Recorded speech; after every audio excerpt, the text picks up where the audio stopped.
Bismillahirrahmanirrahim. Assalamualaikum warahmatullahi wabarakatuh. Alhamdulillah wassalatu wassalamu ala Rasulillah wa ala alihi washabihi wa man wala wala haula wala quwwata illa billah amma ba'd. Apa kabar semuanya? Insyaallah pada hari ini kita akan membahas tentang akhlak ya. Jadi ini salah satu rangkaian dalam pelajaran atau materi PAI, Pendidikan Agama Islam. Selain akidah, ibadah juga ada akhlak. Nah, tentang akhlak kita akan membahas pertama, apa itu definisi akhlak. Jadi mafhumul akhlak. Yang pertama, akhlak diambil dari kata khuluqun atau khaliqah atau akhlak. Khuluqun akhlak. Ini artinya adalah budi pekerti atau tabiat, watak. Nah, sebagaimana yang dijelaskan oleh para ulama ahli lughah ya. Kalau kita lihat misal Lisanul Arab, salah satu kamus bahasa yang memang ini adalah menjadi rujukan yang sangat populer karena ini adalah kamus induk dalam bahasa Arab. Ini dikatakan oleh Ibnu Mandur, akhlak adalah cerminan isi hati manusia yang dapat terbentuk dalam perbuatan baik ataupun buruk. Ini. Jadi cerminan isi hati. Juga disampaikan oleh Mustafa Zizat dalam Al-Mu'jam Al-Wasit, tapi ini juga sepertinya merujuk kepada Imam Al-Ghazali dalam Ihya Ulumuddin. Maka kita langsung bahas bagaimana definisi akhlak yang dijelaskan oleh Imam Al-Ghazali dalam Ihya Ulumuddin. Jadi seperti yang disampaikan oleh Mustafa Zizat ini ya. Jadi Imam Ghazali ya, ini mendefinisikan tentang akhlak adalah al-khuluqu ibarah an hayatin fin nafsi. Jadi akhlak adalah ibarat ungkapan tentang hay'ah, sikap, perilaku fin nafsi di dalam jiwa, rasikhah yang sangat mendalam ini ya. Tasduru al-af'alu bisuhulah wa yusrin. Jadi ungkapan isi hati, tabiat, perilaku di dalam jiwa ya. Tasduru al-af'alu bisuhula, yang dapat memunculkan, melahirkan sebuah perbuatan dengan sangat gampang dan sangat mudah, min ghairi haja ila fikrin warawiyah, tanpa perlu proses berpikir. Jadi sikap watak. Jadi manusia itu dikatakan dermawan ketika misal ada orang yang meminta dia, terus tanpa pikir dia, oh ya ini saya kasih. Ini namanya akhlak ya, karakter, tabiat ya. Jadi tidak ada lagi pikir-pikir dulu, nggak ada. Jadi ini akhlak ya. Tapi ketika suatu sifat itu harus mikir dulu, maka ini hanya sifat, jadi belum terbentuk sebagai akhlak.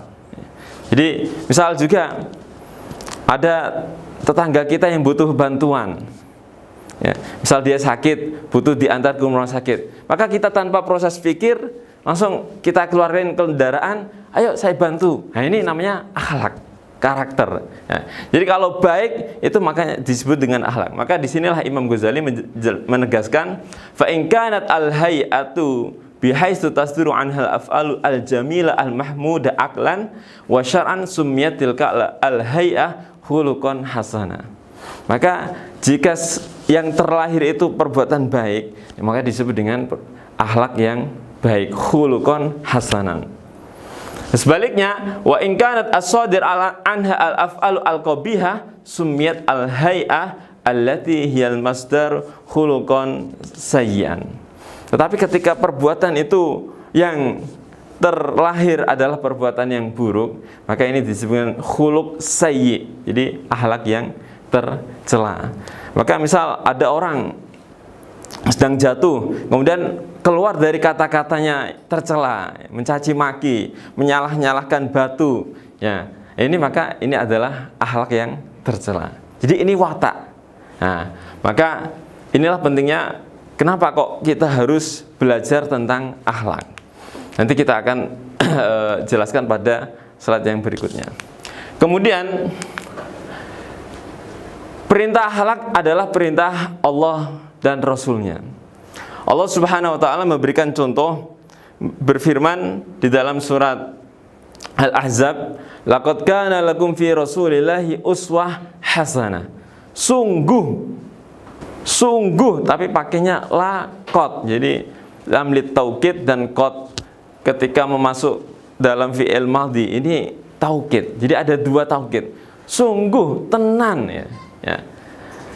Bahwa di dalam diri Rasulullah SAW terdapat uswatun hasanah.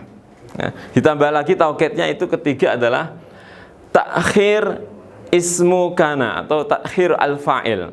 Maka ini menjadi sangat-sangat, ya, taukidnya itu sangat kental sekali, ya. Maka laqad kana lakum fi rasulillahi uswatun hasanah.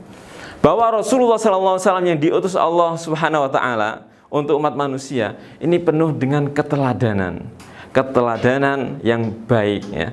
Uswah, teladan yang baik. Juga di dalam surat Al-Jumu'ah, ya, walladzi ba'atsa fil ummiyina rasulan minhum yatlu 'alaihim ayatihi wa yuzakkihim wa yu'allimuhumul kitaba wal hikmah. Ya. Jadi Kanjeng Nabi yang diutus kepada ummi itu mengajarkan Alkitab wal hikmah, ini juga mengajarkannya dengan akhlak. Hal ini yang dikuatkan di dalam hadis Rasulullah menyampaikan innama bu'itsu liutammima makarimal akhlak. Bahwa hanyalah, maksudnya adalah litahsir, ya, hasr. Aku diutus untuk menyempurnakan akhlak ini. Jadi Kanjeng Nabi ini berdakwah itu dengan akhlak. Menyampaikan agama Allah, menjelaskan tentang tauhid itu dengan akhlak. Maka keseharian, kehidupan, perilaku Kanjeng Nabi itu penuh dengan akhlak-akhlak yang mulia. Maka misalnya ketika Rasulullah SAW berdakwah, dicaci maki, dianggap sebagai orang gila, dianggap sebagai tukang sihir, ya. Tapi Rasulullah tidak membalas itu kecuali dengan perbuatan yang baik, ya. Bahkan kadang ada seorang wanita Yahudi yang senantiasa menjelek-jelekan Rasulullah, tapi justru Rasulullah senantiasa memberinya makanan dengan lembut, memberinya, ya, doa biar dia dapat hidayah. Ini juga yang dilakukan Rasulullah kepada Umar bin Khattab. Umar bin Khattab itu dulunya begal itu.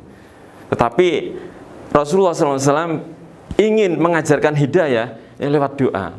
Tidak membalas dengan kekerasan tetapi dengan akhlak. Ya Allah, berikanlah hidayah kepada salah satu dua Umar. Tetapi kemudian Allah Subhanahu wa ta'ala memberikan hidayahnya kepada Umar bin Khattab. Jadi ini adalah akhlak. Nah, salah satu contoh akhlak yang menarik yang disebutkan oleh Sayyidah Khadijah, ini istri Rasulullah yang senantiasa menemani, memberi motivasi kepada Rasulullah. Jadi ketika Rasulullah SAW sedang gundah, itu Khadijah memberikan motivasi, menenangkan dirinya. Apa kata Sayyidah Khadijah? Kalla wallahi ma yuhzikallahu abadan. Allah enggak bakal membuatmu sedih, ya. Tidak akan menyusahkanmu, ya. Innaka latasilur rahim. Jadi Kanjeng Nabi itu suka melakukan silaturahim, ya, dengan keluarganya. Ini termasuk dengan akhlak. Wa tahmilul kal, ya. Suka menolong orang lain, membantu orang lain. Wa taksibul ma'dum wa tukri ad-dhaif, memuliakan tamu. Orang Arab memang sudah terkenal dalam memuliakan tamu. Tapi kalau Kanjeng Nabi memuliakan tamu lebih-lebih lagi, ya. Sangat-sangat memuliakan, ya. Wa tu'inu ala nawaibil haq, ya. Jadi ini salah satu contoh yang dicontohkan bagaimana Rasulullah SAW dalam berperilaku atau berakhlak. Nah, kemudian kenapa kita harus menjadi pribadi yang berakhlak mulia? Ini ada keutamaannya yang perlu kita sampaikan di sini. Pertama, ya, bahwa orang yang berakhlak ini menunjukkan kesempurnaan iman. Maka Rasulullah SAW sabdakan, akmalul mu'minina imanan ahsanum khuluqa. Jadi orang mukmin yang paling sempurna imannya itu adalah yang sempurna akhlaknya. Ya, ini. Kemudian juga Rasulullah SAW bersabda, inna ahabbakum wa aqrabakum minni ahasinukum akhlaqa. Jadi keutamaan yang kedua, orang yang berakhlak mulia ini akan mendapatkan derajat yang tinggi, istimewa, nanti dekat dengan Rasulullah SAW di hari kiamat. Jadi akhlak. Ya. Kemudian yang ketiga, Rasulullah SAW ditanya, ma aksar ma yudkhilu al jannah. Perbuatan apa yang banyak memasukkan seseorang ke dalam surga? Maka kata Rasulullah, at-taqwa wa husnul khuluq. Takwa, takut kepada Allah, dan yang kedua adalah husnul al-khuluq. Jadi akhlak yang baik. Ini keutamaan akhlak yang ini. Dan yang keempat, wa innamal umamu al-akhlaqu ma baqiyat fa inhum dhahabat akhlaquhum dhahaba. Ini bukan hadis ya, tapi ini adalah sebuah syair yang ditulis oleh Amirul Mukminin, Amirul Syu'ara, Hafidz Ibrahim. Jadi ini sangat terkenal sekali ya. Wa innamal umamu al-akhlaqu ma baqiyat. Jadi eksistensi suatu umat, suatu masyarakat, suatu bangsa itu tergantung dengan akhlaknya. Fa inhum dhahabat akhlaquhum dhahaba. Jadi harusnya ini fa in dhahabat akhlaquhum dhahabu. Jadi jika akhlaknya hilang, jika akhlak suatu masyarakat itu hilang, maka hilanglah bangsa tersebut, musnahlah bangsa tersebut. Jadi inilah pentingnya kenapa kita harus belajar akhlak ya. Belajar, setidaknya kita menanam akhlak yang baik kepada diri kita, dan belajar macam-macam akhlak yang buruk, sehingga kita mengenali akhlak-akhlak yang buruk itu agar kita tidak menanam di dalam diri kita.